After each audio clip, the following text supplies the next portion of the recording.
Everybody knows she's smart. Everybody knows she's tough. But I know what she's passionate about.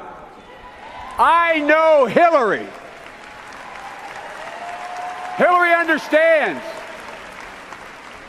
Hillary gets it. Hillary understands that that college loan is about a lot more than getting a qualified student education. It's about saving the mom and the dad from the indignity of having to look at their talented child and say, Sonny, honey, I'm so sorry. The bank wouldn't lend me the money. I can't help you to get to school. I know that about Hillary. Hillary understood that for years, millions of people went to bed staring at the ceiling, thinking, oh my God, what if I get breast cancer or he has a heart attack? I will lose everything. What will we do then? I know about Hillary Clinton. Ladies and gentlemen,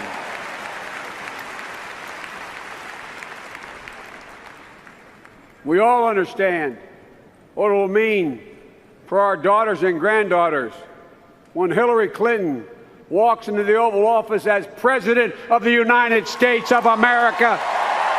It will change their lives. My daughters and granddaughters can do anything any son or grandson can do, and she will prove it, Mr. Mayor. So let me say as clearly as I can. If you live in the neighborhoods like the one Jill and I grew up in, if you worry about your job and getting a decent pay, if you worry about your children's education, if you're taking care of an elderly parent, then there's only one person in this election who will help you. There's only one person in this race who will be there, who's always been there for you, and that's Hillary Clinton's life story. It's not just who she is, it's her life story. She's always there. She's always been there. And so has Tim Kaine.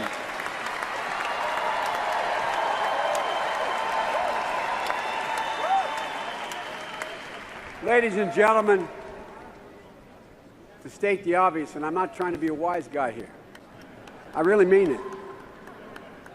That's not Donald Trump's story. Just listen to me a second without booing or cheering. I mean this sincerely. We should really think about this. His cynicism is unbounded.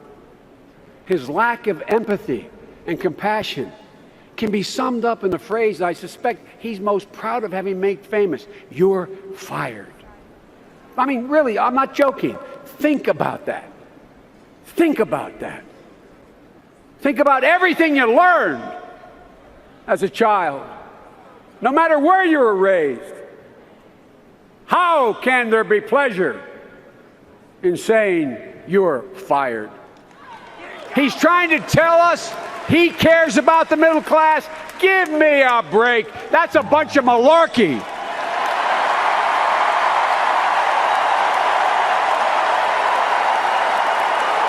Tell you.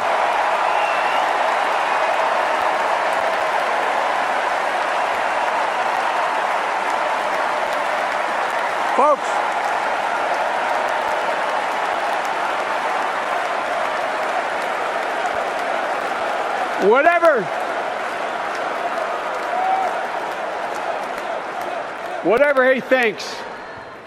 whatever he thinks, and I mean this in the bottom of my heart, I know I'm called Middle Class Joe. In Washington, that's not meant as a compliment. It means you're not sophisticated. But I know why we're strong. I know why we have held together. I know why we are united. It's because there's always been a growing middle class. This guy doesn't have a clue about the middle class. Not a clue. Because, folks, when the middle class does well, the rich do very well and the poor have hope. They have a way up. He has no clue about what makes America great. Actually, he has no clue, period. But folks, let me, you got it. Let me,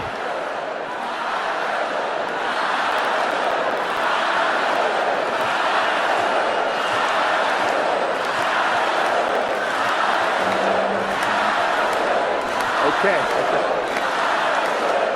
So folks,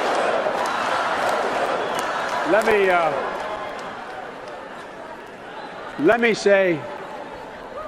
me say something that has nothing to do with politics.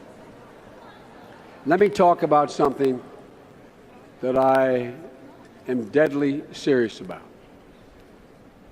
This is a complicated and uncertain world we live in.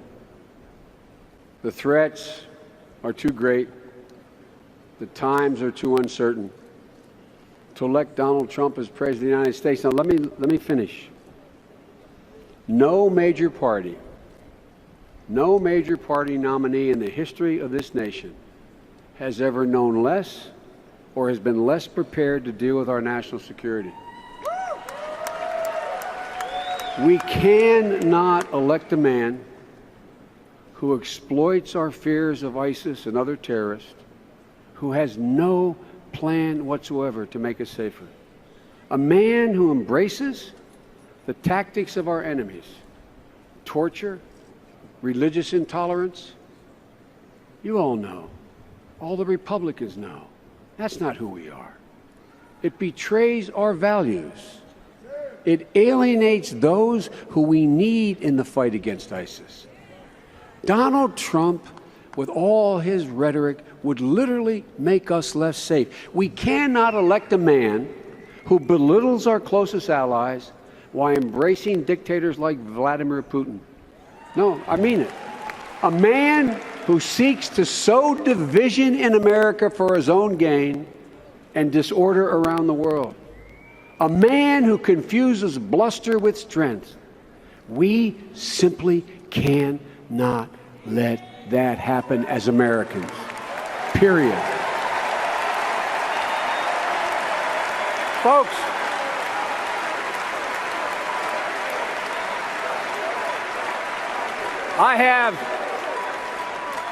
no one ever doubts I mean what I say. It's just that sometimes I say all that I mean.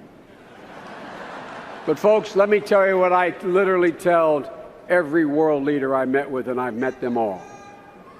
It's never been a good bet to bet against America. We have the finest fighting force in the world. Not only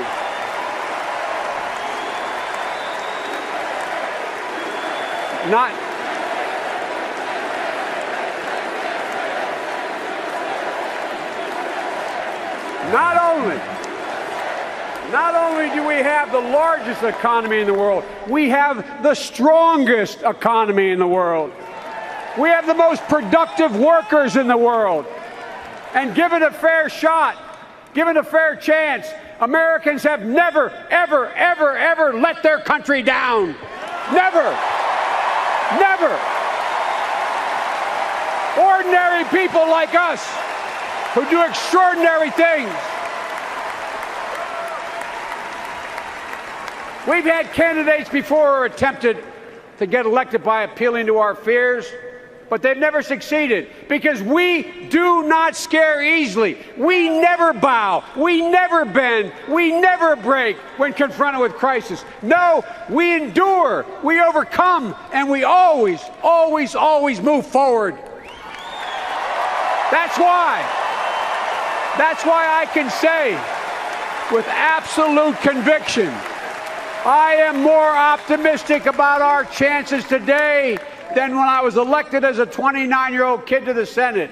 The 21st century is going to be the American century. Because we lead not only by the example of our power, but by the power of our example. That is the history of the journey of America. And God willing, Hillary Clinton will write the next chapter in that journey. We are America, second to none, and we own the finish line. Don't forget it. God bless you all, and may God protect our troops. Come on. We're America.